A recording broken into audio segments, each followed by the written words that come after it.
నమస్తే. ఇప్పుడు మీరు చూడబోతున్న వీడియో ఖచ్చితంగా మీకు ఉపయోగపడుతుంది, నచ్చుతుంది కూడా. మరి మీకు నచ్చిన విషయం నాకు తెలియాలి అంటే ఈ వీడియోని మీరు లైక్ చేయాలి, షేర్ చేయాలి, అలాగే మన ఛానల్ని సబ్స్క్రైబ్ చేయాలి. మీ సపోర్ట్ని నాకు అందిస్తారు కదా. ఓకే, ఇప్పుడు వీడియోని స్టార్ట్ చేద్దాం. సూర్యోస్మి, నేను మీ విక్రమాదిత్య. ఆరోగ్యమే మహాభాగ్యం, ఆరోగ్యం భాస్కరాధీనం. ఆదివారం మద్యం మాంసం మైదనం వద్దు, ఆరోగ్యం ఐశ్వర్యం వద్దు. మీరు ఆచరించండి, 10 మందిని ఆచరింపచేయండి. ఆచరించండి, ఆరోగ్యవంతులుగా ఉండండి. ఆచరించండి, ఐశ్వర్యవంతులు కండి. ఆచరించండి, ఆనందంగా జీవించండి. సూర్యోస్మి. నమస్తే, వెల్కమ్ టు అవర్ ఛానల్. నేను కుప్పా పద్మిని. ప్రస్తుతంతో పాటు ప్రముఖ ఆధ్యాత్మికవేత్త, సూర్యోపాసకులు, sun spiritual society founder Vikramaditya గారు ఉన్నారు. మాట్లాడదాం. సార్ నమస్తే. సార్ సూర్యోస్మి తల్లి. సార్ ఏంటి సార్ 30 ఏళ్ల తర్వాత మళ్ళీ 30 ఏళ్ల తర్వాత మళ్ళీ ఏమిటి రాశి ఫలాలు చెప్తున్నారా? దీని గురించి చెప్పండి సార్. సాధారణంగా నేను జాతకాల గురించి రీసెర్చ్ చేస్తూ ఉంటాను, చూస్తూ ఉంటాను. నువ్వు మన కుటుంబ సభ్యుల కోసం ఏదైనా విషయం ఉంటే దాన్ని రేకెత్తించి నాతో విషయ పరిజ్ఞానాన్ని చేయించి జనాలకు చెప్పిస్తూ ఉంటాం. మళ్ళీ ఎంత అమాయకంగా ఏంటి సార్ మళ్ళీ మీరు చెప్పాలి. తెలిసిందే, అంటే మన వాళ్ళందరూ చెప్పిందే, ఏదో కొంచెం కొత్తగా ఉంటుంది. నాకున్నటువంటి విషయ పరిజ్ఞానం, విశ్లేషణ నేను కొన్ని చూసే, అంటే ఇప్పుడు ఇక్కడ జరిగేది మనం కుంభరాశిలో రవి శనులు కలుస్తున్నారు కలయిక. అంటే ఇక్కడ కుంభం గురించి ఎందుకు మాట్లాడుతున్నాం అంటే ఇది ఒక సైంటిఫిక్ రాశి. ఇప్పుడు జరిగే యుగం కూడా కుంభయుగం నడుస్తుంది. అంటే రాహు యొక్క ఆధిపత్యం నడుస్తుంది. ఇక్కడ ఒక ఈవెంట్ జరగడానికి కారణం అవుతుంది. దాని గురించి మనం మాట్లాడాలి కాబట్టి నేనైతే నా విశ్లేషణ కొంచెం సైంటిఫిక్ గా ఉంటుంది కాబట్టి డెఫినెట్లీ అందున సూర్యుడు గురించి అడిగినప్పుడు మరి మిమ్మల్ని ప్రత్యేకించి నేను అడుగుతూ ఉంటాను కదా. మీరు సూర్యోపాసనలో ఉన్నారు. రవి శనుల కలయిక మీరు బోర్డు మీద రాసినట్టుగానే 30 ఏళ్ల తర్వాత మళ్ళీ అన్నారు కాబట్టి దాని గురించి ఒక్కసారి క్లారిటీ. ఇది అంటే కుంభరాశిలో జరుగుతున్నటువంటి గ్రహ సమ్మేళనం. ఇక్కడ మనకు ప్రస్తుతానికి కనిపించేవి 2 రాశులే, రవి శని కలయిక. వీళ్ళిద్దరూ అంటే తత్వాలు. ఒకళ్ళు మెటీరియల్ వరల్డ్ అయితే ఒకళ్ళు ఆత్మకారకత్వం. ఈ రెండిట్ల కలయిక అంటే మనసుకి శరీరానికి మధ్యలో జరిగేటువంటి ఒక యుద్ధం. ఒకటి కోల్డ్ ప్లానెట్, ఒకటి టూ హాట్, విపరీతమైనటువంటి వేడి. అంటే దీనివల్ల పెద్దగా మనకు వచ్చేటువంటి ఇబ్బందులు పెద్దగా ఏమి కనపడవు, కానీ ఈ కలయిక వల్ల అంత మంచిగా జరుగుతుంది. ఇది ఇక్కడ శతభిష నక్షత్రంలో జరుగుతుంది. శతభిష నక్షత్రం అంటేనే అంటే అశ్వాలు. శతభిష నక్షత్రానికి మనం జంతువు తీసుకుంటే గుర్రం వస్తుంది. అలాగే మేషంలో ఉన్నటువంటి అశ్వని మగ గుర్రం, ఇక్కడ శతభిషంలో ఉన్న గుర్రం ఆడగుర్రం. అంటే అశ్విని దేవతలు కాబట్టి కలయిక జరుగుతుంది కదా. రవికి అశ్విని కుమారులు ఏమవుతారు? పిల్లలు, ఆయన పిల్లలు. శనికి ఏమవుతారు? సోదరులు. అంటే ఇక్కడ ఒక అద్భుతమైనటువంటి హీలింగ్ ప్రాపర్టీ ఏదో జనరేట్ అవుతుంది. ఎందుకు అంటే శతభిష నక్షత్రం మీదే ఈ కలయిక జరుగుతుంది. అంటే ఇదంతా ఒక ఎత్తు. ఇప్పుడు ప్రస్తుతం ఈ రెండే కనిపిస్తున్నాయి, కానీ మనకి బుధుడు కూడా యాడ్ అవుతాడు. బుధుడు కూడా ముగ్గురు కలిసి చాలా రేరుగా ఒకే డిగ్రీలో 15 డిగ్రీల దగ్గరగా ఒకేసారి దగ్గరకు రావడం వల్ల ఈ ట్రాన్సిట్ జరుగుతుంది. దీని ప్రభావం మన మీద ఉండబోతుంది. అంటే గ్రహాలు వాటి తాలూకు ఇన్ఫ్లుయెన్స్, గ్రావిటీ. అంటే ఇక్కడ మనం 12 రాసులు తీసుకున్నాం, నక్షత్రాలు తీసుకున్నాం. ఈ నక్షత్రాల ప్రభావం మన శరీరంలో, అంటే వెజిటేబుల్ థెరపీతో మనం ఉన్నాం కాబట్టి బుధుడు దేనికి కారకుడు? బుద్ధి కారకుడు. మనకి కన్యా రాశి, మిథున రాశి. మిథునం మనం గోరుచిక్కులు చెప్తాం, ఇక్కడ నరాలకు సంబంధించిన వ్యవస్థ. ఇక్కడ కన్యా రాశి లివర్కి సంబంధించినటువంటి సమస్యలు. అలాగే పంచమం అంటే ఇక్కడ జరిగే యుద్ధం ఎవరికి? రవికి శనికి. అంటే పూర్తిగా తూర్పు పడమర పరిస్థితులు, ఎదురెదురుగా ఉండేటువంటి ఇబ్బందికరమైనటువంటి పరిస్థితులు. అంటే శాస్త్రం ఎందుకు బద్ధ శత్రువులుగా మనం పదాన్ని వాడుతున్నా దాని ప్రభావం ఎంతో కొంత ఉంటుంది. ఇప్పుడు చూడండి, మనకి రాములు వారు జన్మ తీసుకున్నప్పుడు ఆ 30 రోజులు ఆయన చూడడానికి వచ్చేస్తే రాత్రి పగలు ఏకమైపోయింది. అంటే ఇలాంటి పరిస్థితులు ఏవో జరగబోతాయి. ఇది 30 ఏళ్ల క్రితం జరిగింది. అంటే ప్రతి 30 ఏళ్లకు ఒకసారి మాత్రమే జరుగుతూ ఉంటుంది. అలా ఎలా? ఒక్కసారి దాని గురించి ఇంకొంచెం వివరంగా. 30 ఏళ్లకు ఒక్కసారి మాత్రమే రవి శనులు కలుస్తారనా ఎలాగా? ఇప్పుడు శనేశ్వర్ల వారు ప్రతి దాంట్లోనూ నడక 2.5 ఏళ్ళు ఉంటుంది.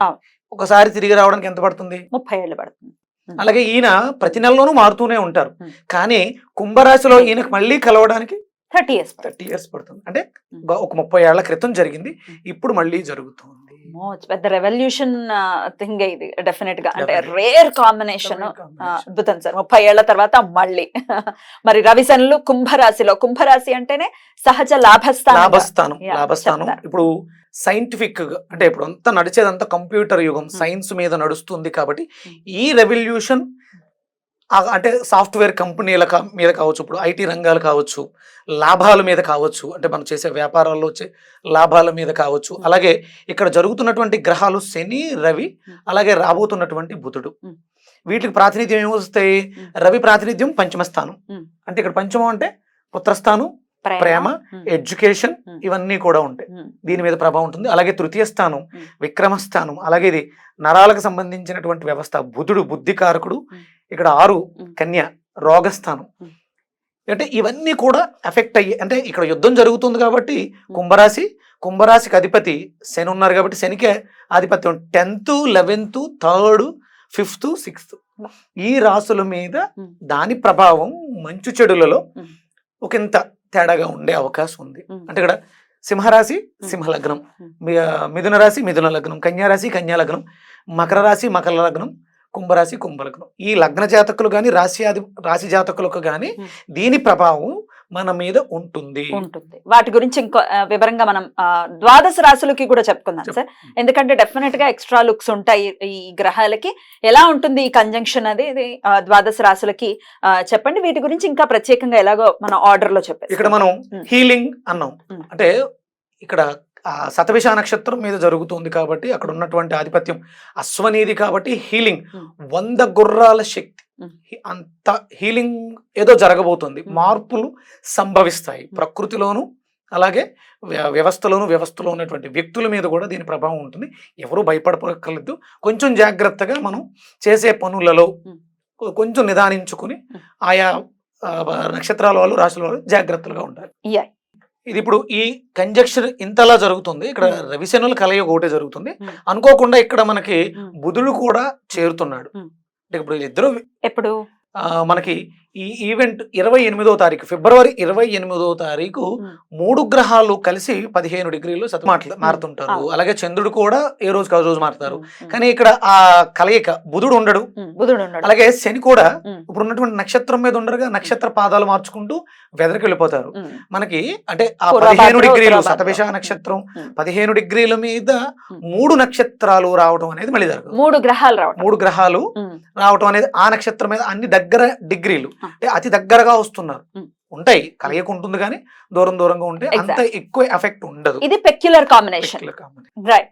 ఇంకాస్త వివరణాత్మకంగా ఇప్పుడు ఉంటుంది. ద్వాదశ రాశులకి కూడా ఎలాంటి ఫలితాలు ఉంటాయో ఇప్పుడు చూద్దాం. సరిగ్గా ఫైనల్లీ మీన రాశి వారికి ఎలా ఉండబోతుంది సార్ ఈ పెక్యులర్ పీరియడ్? మీనరాశి మీన లగ్నం. ఇక్కడ లగ్నంలో రాహు ఉన్నాడు. ఈ కంజక్షన్ ఏమో వ్యయస్థానంలో జరుగుతుంది. ఇక్కడ చతుర్థాధిపతి ఇక వ్యయస్థానంలో ఇబ్బంది పడుతున్నాడు.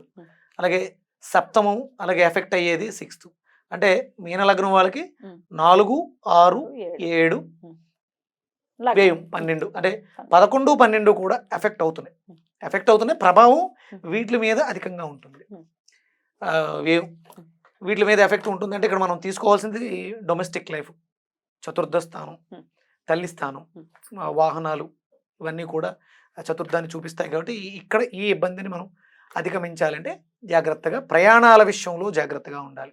ట్రావెల్స్ అంటే కంఫర్ట్స్, మనం బయటకు వెళ్ళినప్పుడు డొమెస్టిక్ లైఫ్ అనేది డిలేలు జరగడం, ఫ్లైట్ లేట్ అవ్వడం, మనకు అక్కడ కంఫర్ట్ సీట్స్ దొరకడం, లేకపోతే వెళ్ళిన చోట ఇబ్బందులు రావడం. కాబట్టి అవాయిడ్ చేయడానికి అవకాశం ఉంటే మంచిది. లేదు అనుకుంటే అడ్జస్ట్ అవ్వాలి. ఇలా ఉంది ఏంటి అని మనం బీపీలు అవి తెచ్చేసుకోకుండా, నెర్వస్నెస్ అంటే బ్రెయిన్ మీద దాని ప్రభావం అధికంగా ఉంటుంది కాబట్టి డిప్రెషన్ అంటే కుటుంబానికి దూరంగా వెళ్ళి ఇరుక్కుపోవడం జరుగుతుంది.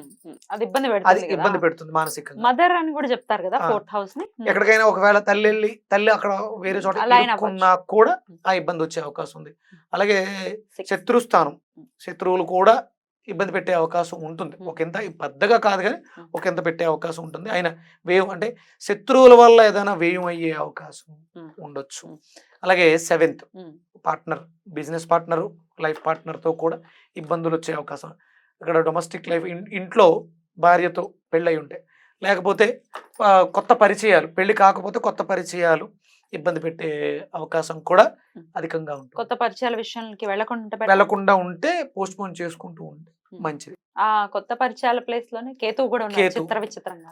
అంటే ఇక్కడ ఒకవేళ మ్యారిటల్ ఇష్యూస్, పెళ్లి సంబంధాలు ఇలాంటివి ఏమన్నా వచ్చి ఉంటే ఇది వద్దు అనిపించేస్తూ ఉంటుంది. లేకపోతే తొందరపాటు నిర్ణయాలు తీసుకుని మిస్ మ్యాచ్లు అవ్వే అవకాశం కూడా ఉంటుంది పార్ట్నర్. అంటే ఇక్కడ ఈ సమయంలో మనం పెళ్లి చూపులు అలాంటివి పెట్టుకోకుండా ఉండడం చాలా శ్రేయోదాయకం అని చెప్పొచ్చు. Right sir. ఇక వెజిటబుల్ థెరపీలో భాగంగా ఏ వెజిటబుల్ వీళ్ళు విరివిగా తీసుకోవాలి సార్ మీనరాశి? ఇక్కడ మనం అదే అంటే వచ్చే ఎఫెక్ట్లు 7th కి సంబంధించి వచ్చే ఇబ్బందులు, లివర్ కి సంబంధించిన సమస్యలు, అంటే భార్యాభర్తల మధ్య కోపతాపాలు, తన కోపమే తన శత్రు, అంటే దానివల్ల కక్షలు ఎక్కువ పెట్టేసుకునే అవకాశం ఏర్పడుతుంది. దాన్ని మనం తొలగించుకోవడానికి ప్యూరిఫికేషన్, భార్యాభర్తల మధ్య అన్యోన్యతలు పెరగడానికి మనం ఇక్కడ జరిగేది 100 రెట్ల హీలింగ్ ఎనర్జీస్. అంటే ఇంతకు ముందు ఏమైనా సమస్యలు ఉంటా కూడా అవి హీల్ చేసుకోవడానికి ఇది ఉపయోగపడుతుంది ఈ ఎఫెక్ట్ అనేది. చతుర్థంలోను 7th లోను చతుర్థాధిపతి సప్తమాధిపతి కాబట్టి బుధుడు, అందుకని మనకు ఆ సంబంధాలు కూడా మెరుగుపడే అవకాశం ఉంది, హీల్ చేసుకునే అవకాశం ఉంది. అందుకని కాంబినేషన్ సేమ్, కోరిచిక్కుళ్ళు, దొండకాయలు, నిమ్మకాయ తీసుకోవడం, అలాగే బెండకాయ అలాగా మనం వాడుతూ ఉంటాం, అది తీసుకోవడం శ్రేయోదాయకమైన. ఆరాధన విషయం సార్? ఆరాధన విషయం వస్తే లగ్నాధిపతి గురుడికి సంబంధించినటువంటి ఆరాధన, గురు దేవాలయాల సందర్శనం, అలాగే చతుర్థం మనము అంటే బుధుడు విష్ణుమూర్తి ఆరాధన రెండు స్థానాలకి యోగ్యాన్ని ఇస్తుంది. కాబట్టి ఒక రకంగా చెప్పాలంటే ఇక్కడ లక్ష్మీనారాయణ ఆరాధన 7th and 4th కాబట్టి లక్ష్మీనారాయణ ఆరాధన విశేషమైనటువంటి ఫలితాన్ని ఇస్తుంది. అద్భుతం సార్. సత్యనారాయణ స్వామి దర్శించుకోవడం కానీ, సత్యనారాయణ స్వామి వ్రతం చేసుకోవడం కానీ, అంటే ఇంట్లో ఎప్పుడూ కూడా మనం దైవికంగా ఆరాధనలు చేసుకోవడం ఎంతో శ్రేయోదాయకమైన ఫలితం ఇస్తుంది.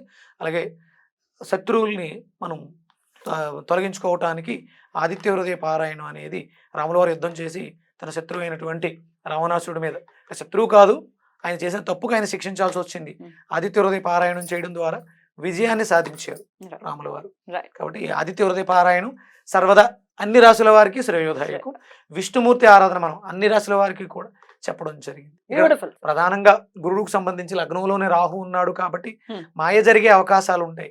మాయ నుంచి బయటపడడానికి దుర్గాదేవి ఆరాధన విశేషమైనటువంటి ఫలితాన్ని ఇస్తుంది. బ్యూటిఫుల్ సార్, చాలా చక్కగా వివరించారు. ద్వాదశ రాశులకి కూడా ఎలాంటి అంటే 30 years తర్వాత మళ్ళీ జరగబోతున్నటువంటి కంజంక్షన్ కాబట్టి డెఫినెట్ గా తీసుకోవాల్సినటువంటి జాగ్రత్తలు ఏ విషయాల మీద పర్టికులర్ గా చెప్పి ఉన్నారు, ఏ విషయాల మీద జరుగుతుందని. అంటే అదృష్టం కలిసి వచ్చేస్తుంది, లేకపోతే ఇది జరిగిపోతుంది అది జరిగిపోతుంది కాదు. ఒక్క క్షణంలో జీవితం మారిపోయేటటువంటి పరిస్థితులు ఎప్పుడు అలానే ఉంటాయి. ఒక క్షణం చాలు మారిపోవడానికి, తారుమారైపోవడానికి.